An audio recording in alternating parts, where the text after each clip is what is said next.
What happens when one of the most polarizing figures in America goes head-to-head with a most difficult journalist known for never backing down? And what unfolded wasn't just an interview, it was a clash of egos, power, and truth that spiraled completely out of control. What started as questions turned into confrontation, and what happened next, no one in that studio could have predicted. The meeting that morning at Today felt more like a battleground briefing than a TV production. The producers sat around the control room table, their voices clashing over one question. Should they really put Donald Trump on live? It wasn't about airtime. It was about risk. One of them muttered, "He doesn't do interviews. He does invasions." Savannah Guthrie leaned forward, calm but unshaken. "If we don't ask him the hard questions, then we stop being journalists," she said. The room went silent. Everyone knew she was right, but no one wanted to be the one holding the detonator. As the countdown clock ticked closer to airtime, someone finally said, "All right, let's roll. But if it goes off the rails..." We cut. Savannah didn't answer. She just took a breath and looked straight ahead at the glowing red light above camera one. When Trump arrived, the entire energy of the studio shifted. Secret Service swept through first, clearing every corner like it was a high-security zone. Aides followed close behind, whispering instructions, eyes darting everywhere. Donald Trump appeared last, his trademark red tie cutting through the pale morning light. The audience, usually buzzing before a live segment, fell quiet. Trump took his seat, and for a second, neither spoke. Savannah's smile was TV perfect, polite, professional, but her eyes were locked on his. Trump leaned back in his chair, that familiar half-smirk on his face, the kind that says he's already one step ahead.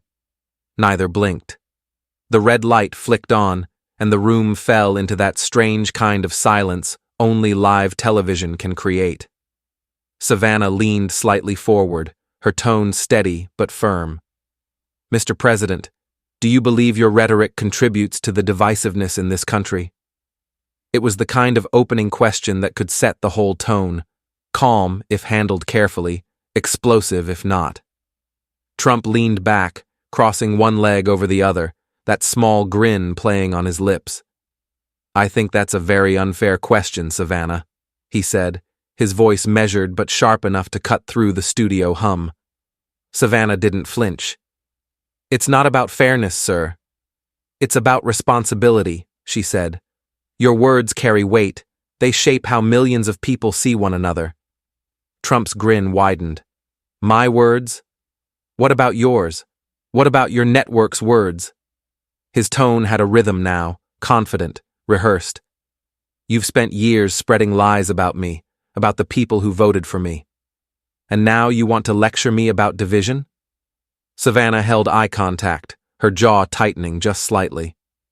"Mr. President, this isn't about me.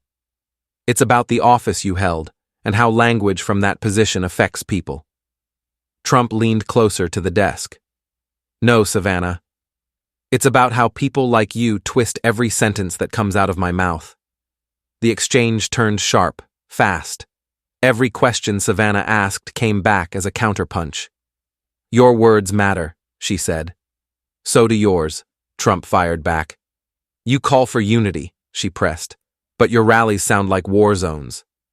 "Because the truth makes people uncomfortable," he snapped. "That's not war, that's honesty." The audience stayed still, caught between gasps and disbelief. Savannah's voice remained calm, but her tone now carried an edge. "Do you ever wonder if your idea of honesty has a cost?" Trump chuckled low, shaking his head.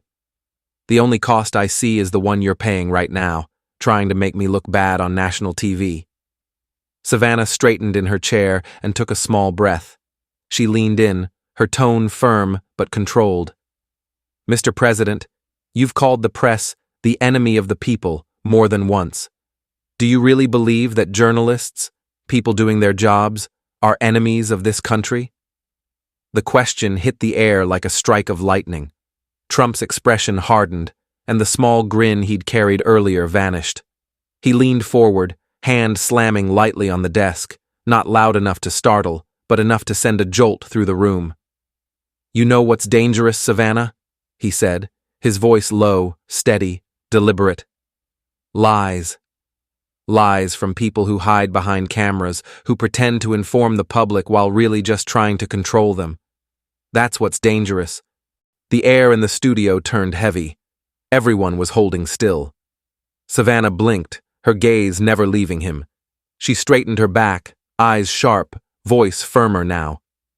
"Mr. President, words like that don't just criticize the press, they endanger it.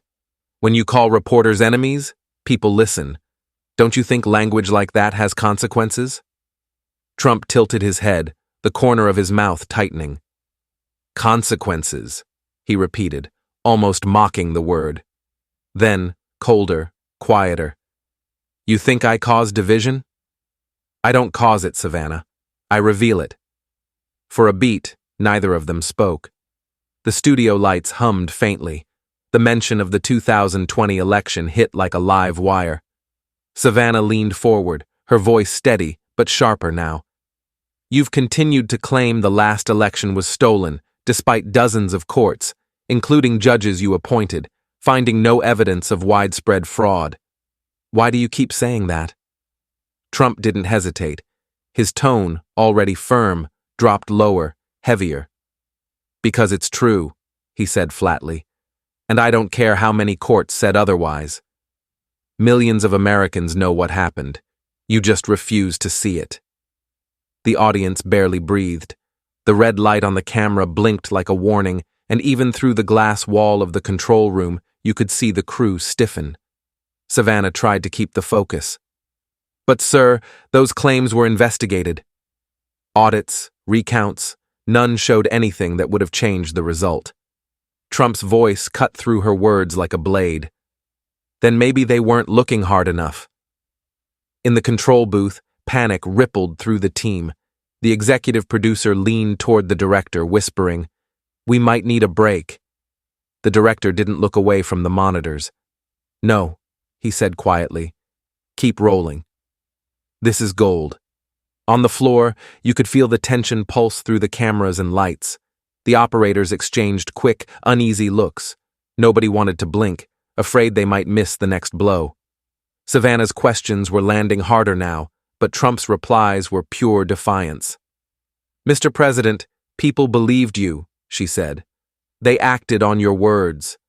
He cut in, voice rising, hands moving with each word. "No, Savannah. People lost faith because you lied to them. You and every network that refused to tell the truth." His tone thundered through the quiet room, the kind of sound that didn't need volume to hit hard. One of the camera operators mouthed silently to another, "This is going to trend." And everyone in that studio knew. It already was. Savannah took a slow breath and looked him straight in the eye. "Mr. President," she began, her voice quieter now but sharper, "after everything that's happened, the unrest, the division, the doubt, do you regret any of the things you've said?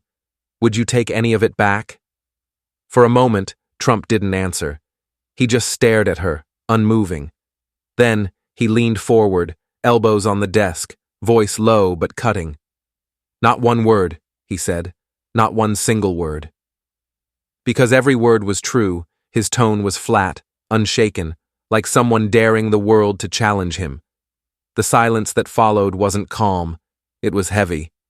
Savannah blinked once, keeping her composure. "Leaders," she said, steady but firm, "have to consider the weight of their words." "You know that better than anyone," Trump gave a small, humorless laugh. "And the media should consider theirs," he shot back. The symmetry of it hit like a thunderclap. Two people, two platforms, accusing each other of the same sin. His smirk was back now, that familiar mix of confidence and defiance. Her jaw was tight, but she refused to break eye contact. Savannah shifted slightly in her chair, eyes narrowing just a bit. The interview had already turned tense, but now it felt like they were teetering on the edge of something bigger. "Mr. President," she began carefully, "if you were to return to office, what would you do differently this time?" Trump didn't even pause to think. I'd be tougher, he said flatly. Smarter. No more snakes pretending to smile in my face while stabbing me in the back. The way he said it, slow, deliberate, made the entire room go still. It wasn't a politician's answer. It was a warning. Savannah's pen froze in her hand. She leaned forward just slightly, trying to keep her voice steady. Who exactly are you talking about, sir? When you say snakes, who do you mean? Trump didn't blink. Anyone who broke the law, he said. And believe me, there's a list. In the control room, someone whispered, "Did he just say list?" Another voice followed, quieter but nervous. "Keep the cameras rolling." On set, the tension was suffocating. Savannah's instinct told her to push, but also warned her that she was walking straight into a minefield. She tilted her head, choosing her words carefully. "That sounds authoritarian," she said softly, her voice barely above a whisper. Trump smiled then, a thin, almost icy smile that didn't reach his eyes. "That sounds like justice," he replied. The words landed hard, echoing in the silence that followed. For a few seconds, no one spoke. Even the studio audience seemed frozen in place, as if they weren't sure whether they'd just witnessed a political promise or a threat. The back and forth had gone in circles for nearly 10 minutes, and it was clear neither side was giving an inch. Savannah kept pressing for clarity. Trump kept pushing back harder. The rhythm of it, question, deflection, counterattack, was starting to feel less like an interview and more like a boxing match. Finally, Trump's patience snapped. He slammed his hand lightly on the table, the sound echoing through the studio like a crack of thunder. "This isn't an interview," he said sharply. "It's an ambush." The sudden noise made a boom mic tremble overhead, and even the crew jolted at the sound. You could feel the air tighten instantly. Savannah didn't move. Her posture was perfect, her face calm, but her eyes burned with the kind of intensity that only comes from someone refusing to back down. She waited a beat before answering, her voice firm and clear. "If straightforward questions feel like attacks," she said, "maybe that says more about the answers than the questions." The audience reacted with a low collective gasp. Even Trump's aides shifted uneasily off camera. It wasn't a loud moment, but it carried more force than shouting ever could.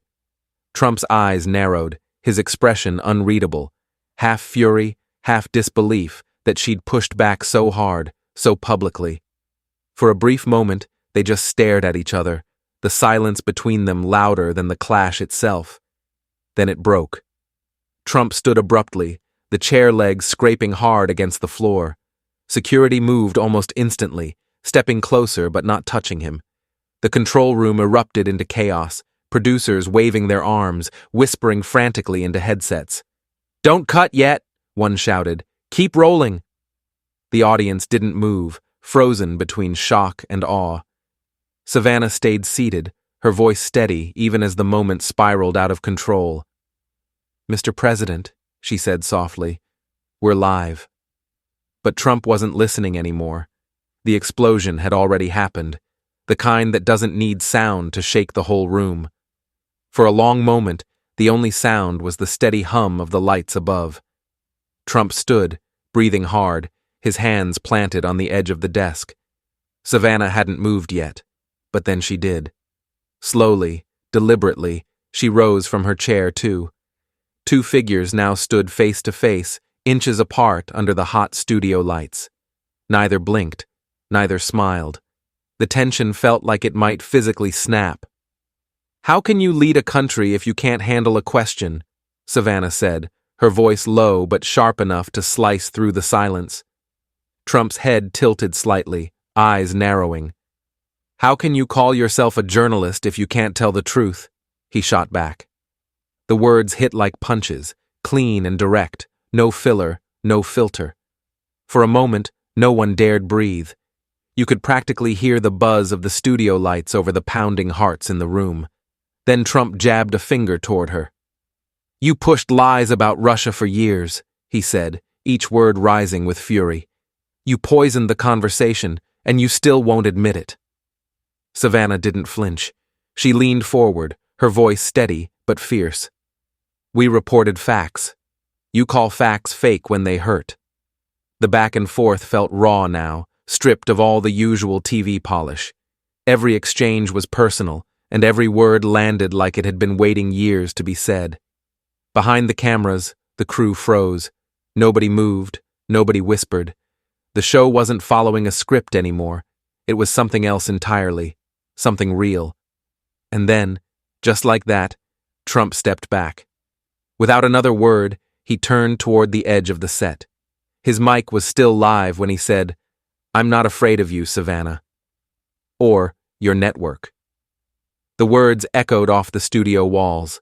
The sound of his footsteps carried across the room, heavy and deliberate, until the doors closed behind him with a dull thud. For a few seconds, Savannah just stood there, still facing the empty space he'd left behind. The cameras kept rolling. The crew didn't know whether to cut or keep filming. No one spoke. It was the kind of silence that doesn't need commentary, the kind that says everything all by itself. Within minutes of the cameras cutting, the internet erupted.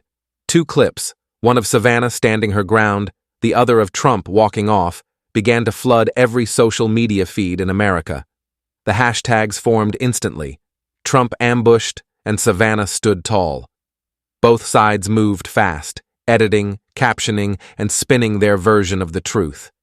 Cable networks ran the footage on loop, each network picking a different villain.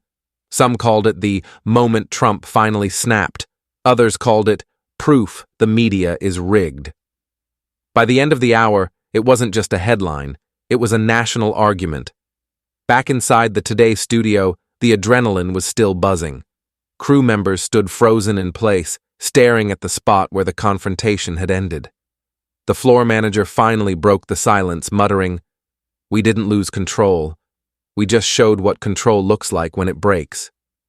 A couple of staffers let out nervous laughs, half relief, half disbelief. Someone in the control room replayed the walk-off, frame by frame, while the senior producer whispered, "We just made history, didn't we?" Nobody answered. They didn't need to. Everyone knew that moment would live far beyond the morning broadcast. As the day faded, the footage played on repeat across every screen in America. Commentators argued over tone, over bias, over truth. But the images spoke louder than any opinion. The anchor standing tall, the former president walking away. The camera had captured more than just conflict. It had caught something raw, something that couldn't be spun completely clean by either side. A voiceover fades in, calm and reflective.